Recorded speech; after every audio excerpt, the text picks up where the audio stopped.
Sveiki, geri žmonės, draugai ir nedraugai. Su dar viena gražia žiemos diena. Keista, bet sausė žiema.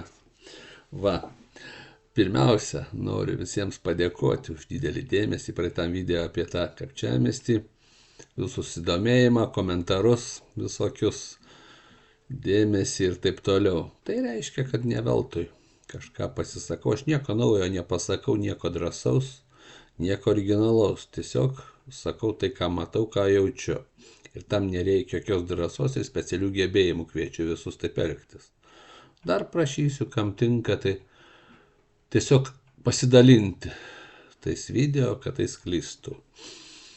Va. Dabar vienok norėjau pasakyti, čia daug buvo visokių tų žmonių, skirtingų tų sekėjų, tai aš jaučiu atsakomybę skirtingai nuo kai kurių žmonių, kurie vienaip ar kitaip formuoja nuomonę arba pritarė tai nuomonei, sako kažką įrašinėja. Tai aš jaučiu šiokią tokią atsakomybę. Tai aš iškart sudėliosiu.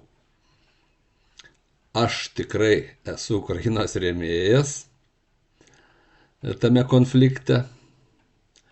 Aš tikrai nenoriu Rusijos čionais ateimo. Aš tikrai ne už karo tęsimą Ukrainoje. Aš tikrai ne už Rusijos pergalę ir tikrai ne už Rusiją. Ir pasakysiu kodėl. Rusija kaip šalis jokios naudos pasauliui nedavė, aš nekalbu apie tautą. Tauta kaip ir visos išugdė savo daugybę žymių žmonių, menininkų, mokslininkų ir panašiai. Tai va, nesu nusistatęs prieš jokią tautą, nei rusų, nei ten žydų kokiu nors, nei dar ko nors, ir šitais dalykais nespekuliuoju. Man į vieną tautą netrukdo, aš puikiai sutariu ir su musulmonais. Va, dabar dar šitiems visiems, kuriuos galbūt nuvilsiu, tai aš noriu jūsų paklausti. Jeigu jūs NATO partnerius, ten amerikiečius, dar ką nors vokiečius laikote priešais ir okupaciniam kariuomenėm, tai kokios jūs Lietuvos norite? Ar jūs įsivaizduojate šiandieninėme pasaulyje vienišą Lietuvą mažytę su uždaromis sienomis, muitais ir panašiai, ir pasiruošusią apsiginti nuo bet kokių priešų, išgyventi galų gale, kada visa ekonomika yra, norim mes ar nenorim, globali, mes turim atsivežti kažkokias sudėtinės dalis, medžiagas ir kažkam parduoti savo pagamintą produkciją arba paslaugas. Jeigu jūs įsivaizduojate kažkokią, man buvo, kodėl aš sakau, kažkada buvau Naisiuose, čia buvo, kai visi labai prieštaravo, aš nesu didelis gerbėjas to renginio, bet tiesiog nuvažiavau, kadangi buvo draudžiama. Ir dvi ponios pasibaisėjo, dvi moterys pasibaisėjo, kai aš kreipiausi ponė, koks baisus žodis. Tai man atsiverė akis, kad žmonės tiesiog gal laukia turi viziją tokios kolūkinės Lietuvos. Tai aš jūs turiu nuvilti. Rusijoje seniai nėra kolūkių. Kad kolūkį sutverti, reikia įnešti savo pajų, tai yra visą savo turtą. Ir tada galima iš jo vogti. Turiu dar blogesnę naujieną.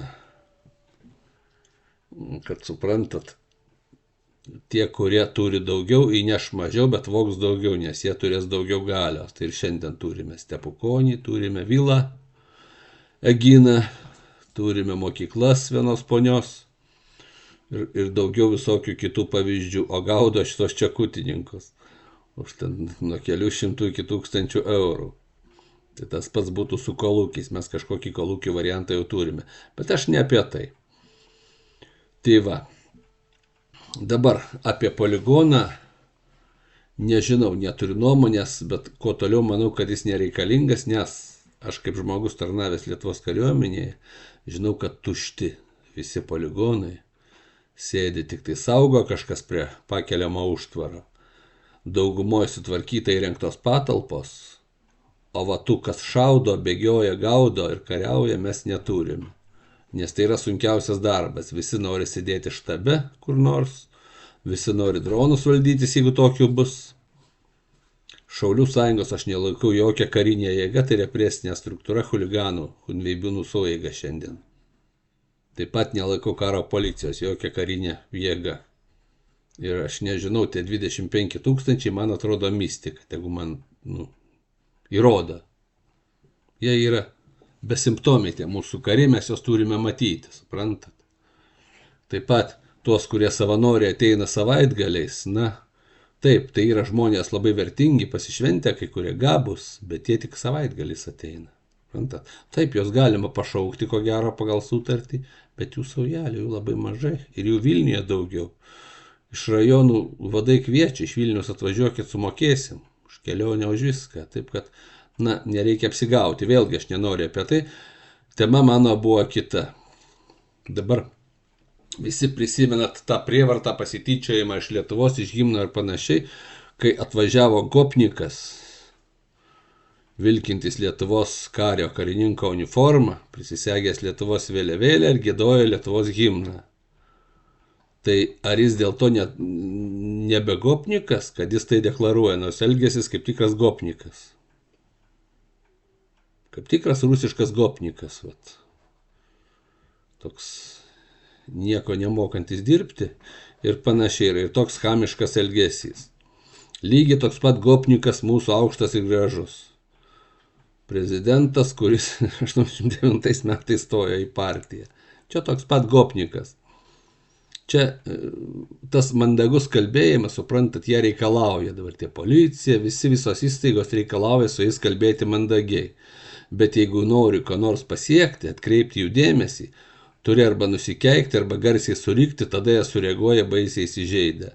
Tai čia tas pats atvejis. Atvažiavo gopnikai, pasityčiojo žmonių, o žmonės pasijuto, tai turbūt kaip mano tėvai, tėvų kartos žmonės, jau čia mano karta nežinos, kaip buvo sovietų laikais raudonusios gurguolės, kai reikėjo prievartą vežti valstybei grūdus. Arkliais veždavo ir dar turėdavo dainuoti žmonės. Tai vienas žmogus pasakoja, man kažkaip dėstė, nepamenu, kažkur specialybėje. Sako, kai išgeri, sako, tai nieko, tada ir dainą užtraukia, nebe taip gėda. Panašiai jie elgėsi to Kapčiamiesčiu. Kapčiamiestis. Ne poligonas reikalingas miškas, kurį reikia iškirsti ir išvogti. Kapčiamiestis numatytas amžiną statybą, tokį Baikalo Amūro magistralę kažkada buvusią, panašiai kaip Vilniaus stadionas, kuris neturi niekada baigtis. Tam, kad, kaip toj pasakoj, kaip, reiškia, pripilti pilną kepurę pinigų aukso, sako, padaro skylę ir ten didelė duobė. Bet duobė dar užsipildo, matot. O čia neužsipildys. Tai čia panašu į tą variantą, kad reikia didelio finansavimo tam, kad nusiaupti Lietuvą, kad padaryti Lietuvą neapsiginančią, nes nebūtų iš ko. Spėkit, kam tai naudinga. Plus visokios taiklų firmos ir panašiai. Jeigu kas esat matę, kažkada būna galvosūkiai, daug susisiekiančių indų, pilama ir į kurį pirmą pribėgs skysčio. Tai vat, yra tas biudžetas toks karinis, mano supratimu. Iš jo bėga į Mortos mokyklas, negi jūs galvojat, kad Lietuvos labiausiai išpopintas anūkas už vilą Aginoje išlaiko už savo sąskaitą, nejuokinkit. Ir panašiai, daug tokių, daugybė, be galo. Ir taip, vat, reiškia, per visokias taiklų, per visur tie pinigai išgryninami ir patenka ten, kur reikia. Per visus stepukonius, pralošimus ir panašiai. Ir baudžio už vištos vagystę, ne už 40 milijonų. Tai va,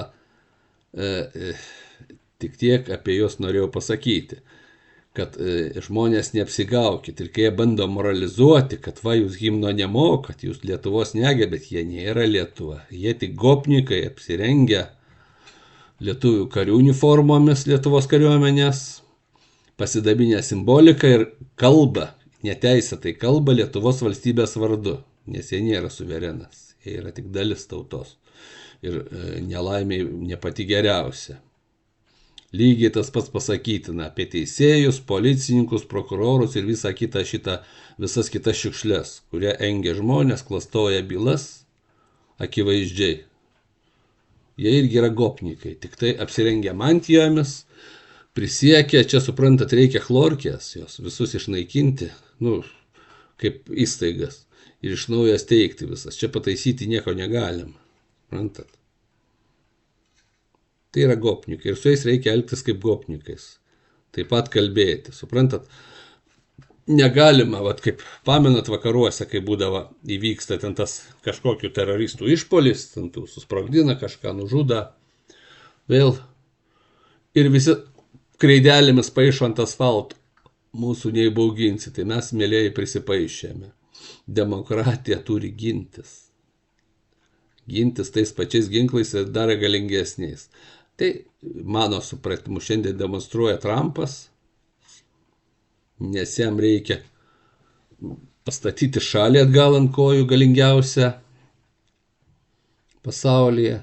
Jam reikia durną Europą apginti, nes Europą šiandien tai panašiai žino tie patys gopnikai, liktai partneriai, bet duok mums pinigų, mes toliau gersim ir rūkysim lovą ir padegsim namus savo. Ir su tokiais pabandyk dirbti. Tai Lietuva viena iš jų ir labai ryškus to pavyzdys. Kitas dalykas yra gera naujiena, kad jie kartoja labai senus metodus. Tai slepiasi, bėga ne tik nuo atsakymų į klausimus, bet ir nuo klausimų. Tai dabar čia tas vizitas to mūsų per prezidentą į Kapčiamestį, tai reiškia iš anksto registruotis, galės tik tai užsiregistravę paklausti ir tik tai iš anksto gal apieškoti, aš nežinau. Tai čia yra desperacija ir baimė, nes nėra ką sakyti ir tai tik įrodo, kad jie meluoja, neturi jokių atsakymų, jokių planų ir panašiai. Tai aš jums pateiksiu pavyzdį. Kažkada nuskambėjęs buvo mano, irgi buvau baudžiamas, baudžiamoje byloje teisiamas, tokia yra įmonė Transekspedicija. Priviet Pelėda, vadas. Reiškia, jie nuolatos mane apvaginėja, kai ten dirbo, aš kėliau bangas visur. Būdavo pakeli skandalą, kad ten kai kurie darbuotojai buvo tokie stalinistinių pažiūrų, kad apskaičiuoti, nuskaičiuoti žmogų panašiai pasiskundė jų elgesiu, sukviečia susirinkimą, bet tų darbuotojų nepakviečia, pakviečia kažką kitą, suprantat. Ir tu pakalbi, tai va jų nėra, reiškia, suprantat, tai va čia tas pats prezidento Kapčiamestis. Dar pakeli šumą, kad atskirai kalbėti, pasikviečia į kabinetą, atbėga personalo specialistė, tokia gana jauna graži moteris ir tokia mergina jauna buvo mūsų vadybininkai. Iš abiejų pusių manęs atsisėda, prisispaudžia šlaunimis, koks su fainas vyras, mums tokių reikia vairuoti. Tokie buki metodai, čia tas pats bukas metodas. Reiškia, aš ne veltui sakiau, kad va šitie vežėjai, kurie labai verkia, tai va jų visas elgesys persikėlė šiandien į mūsų valstybės elgesį. Čia yra, kas yra mūsų dabar valstybė, žiūrėkit, va šitie visi mūsų tie vadinami vadovai, vadai, jie elgesi grinai kaip nusikaltėliai, va tie buvę, va TS, Tėvynės sąjunga minus Lietuvos krikščionys demokratai. Jie nėra valdžioje, bet realiai valdo. Jie realiai tebe išlaiko savo žmonės, kurie jiem dirba, per visokias taiklų moka jiem pareigomis, visur sukaišioja, saugo jos nuo teisėsaugos, jie nėra Bartoševičiaus, Bartkevičiaus pavyzdys. Jie nesėdės kalėjime, bet jeigu pagal mafijos taisyklės ateitų kas į OPTV, užduotų neleidžiamą klausimą viešai, jie taptų už įstatymo ribų. Tai vad, kas matėt, buvo toks filmas, serialas Sopranai mafijos kronika, kai rodo. Bet vienas tik pasikalbėjo su policija, sutarė bendradarbiauti. Įsiaiškino, gražiai be pykčio, išplaukė į jūrą, jie jį užmušė, sukapoja gabalus, paskandino jūroje. O kitais rūpinasi. Tai vat pagalvokit, kas mus valdo. Realiai valdo, turiu omeny. O kas turėtų valdyti, yra be kiaušiai, turiu omeny socialdemokratus. Tai va, ką turime daryti? galbūt nešokti ten į akis, kad nepakliūti į baudžiamą atsakomybę, nes jie tai daro per pinigus, kad žmogui padaryti, subankrutuoti žmogų. Tas pats mano visos bylos, kas buvo 2 baudžiamos, už antsnukių nedėvėjimą. Jie tiesiog skyrė neadekvačias baudas, ten bylinėkis kelis metus laimėsi arba ne, dar reikia išleisti. Bet visur sakyti, ką manote. Kapčiamestis atsinešti pomidorų, supūvusių kiaušinių ir sutikti, va šitos va taip. Čia nėra joks smurtas, čia yra gynyba ir demokratijos išraiška. Neaptarnauti, jeigu galite. Jeigu negalite neaptarnauti, pasakyti, kad aš tavęs nenoriu aptarnauti, bet čia aš privalau tave aptarnauti. Jie turi žinoti, kad mes žinome. Ir ne kažkas sakė, o kad aš sakau. Kiekvienas turi pasakyti, aš taip sakau. Ir aš taip manau, ir aš taip darysiu. Tai va, mėlėjai, truputį čia į chaosą nuėjau. Tokis, vienaip nuotaika nekokia, sleginti dėl visų šitos tokios aplinkos, bet kitaip matosi jų galas, jų liūdnas galas. Jie nebeturi ką daryti, jau speisti į kampą, jie meluoja, jie slepiasi, jie bėga. Tai va, padėkim jiem. Slėptis, kad nebūtų kur, kad išnyktų iš mūsų Lietuvos. Geros visiems dienos, ate.